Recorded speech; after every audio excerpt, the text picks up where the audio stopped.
Ya, perpulungan Tuhan ibas berngisi pempat kenenda, mari kasih benakan renungan ta, mari ras kita totor toto kita.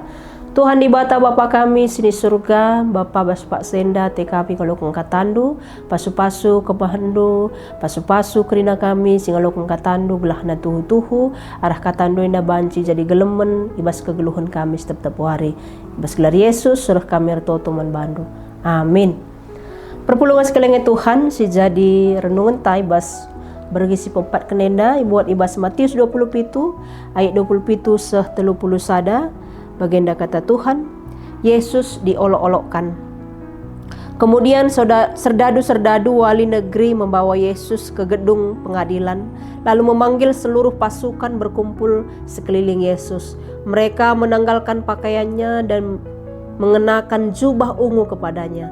Mereka menganyam sebuah mahkota dari duri dan menaruhnya di atas kepalanya, lalu memberikan dia sebatang buluh di tangan kanannya. Kemudian mereka berlutut di hadapannya dan mengolok-olok dia, katanya, "Salam, hai Raja orang Yahudi." Mereka meludahinya dan mengambil buluh itu dan memukulnya ke kepalanya. Sesudah mengolok-olok dia, mereka menanggalkan jubah itu daripadanya dan mengenakan pula pakaiannya kepadanya. Kemudian mereka membawa dia keluar untuk disalibkan. Jemaat yang dikasihi Tuhan, perpulungan sekalian Tuhan, pernahkah kita merasakan kita dipermalukan? Atau kita merasa kita dihina, tidak dianggap, diremehkan? Bagaimana rasanya? Mungkin sangat menyakitkan ya di saat kita dihina, diremehkan, tidak dianggap. Rasanya kita pasti tidak nyaman, pasti tidak enak, pasti sangat sedih.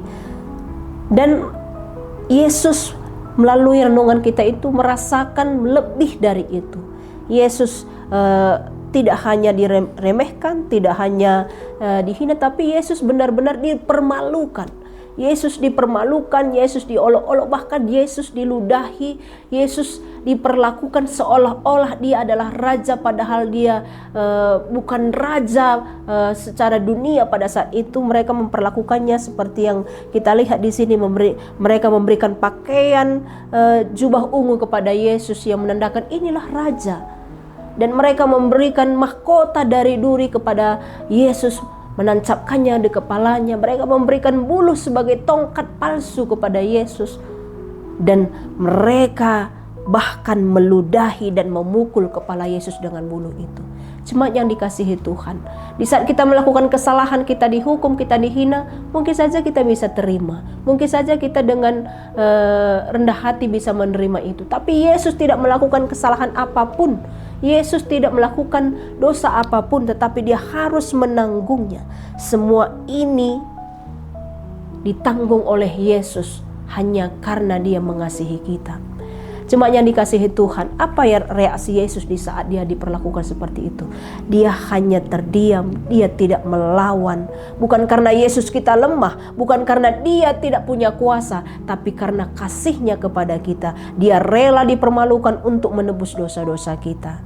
Jemaat yang dikasihi Tuhan, kita belajar dari Yesus. Ketika kita dihina, disalahkan atas hal yang tidak kita lakukan, mungkin kita difitnah, kita belajar dari Yesus. Kita tidak perlu gegabah untuk melawan mereka. Kita tidak perlu melakukan kejahatan yang lebih besar lagi untuk melawan mereka. Kita hanya meminta kepada Tuhan kekuatan, hikmat, apa yang harus kita lakukan, sehingga kita bisa tetap melakukan kebaikan di saat orang lain memfitnah kita, merendahkan kita. Kita meneladani apa yang dilakukan Yesus. Kita tidak reaktif terhadap tuduhan-tuduhan orang yang tidak benar kepada kita, tapi kita berhikmat meminta tuntunan Tuhan.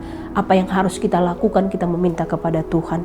Dan yang kedua, hal yang kita mau pelajari dari renungan ini adalah setiap kita tergoda untuk melakukan dosa, ingatlah bahwa dosa itulah yang membuat Yesus diolok-olok. Dosa itulah yang membuat Yesus rela dihina, rela diludahi, rela disalibkan. Karena dosa itulah Yesus mau menanggung semua apa yang harus kita tanggung.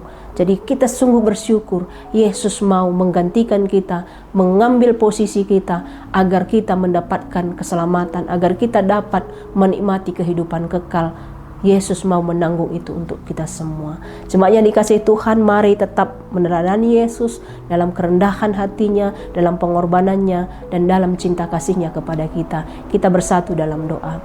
Bapa Sorgawi, terima kasih Tuhan atas firman-Mu yang menguatkan kami, agar kami sebagai orang Kristen, sebagai pengikut Kristus akan selalu meneladani apa yang dilakukan Yesus di dalam kehidupannya. Dalam nama Yesus kami berdoa dan mengucap syukur. Amin.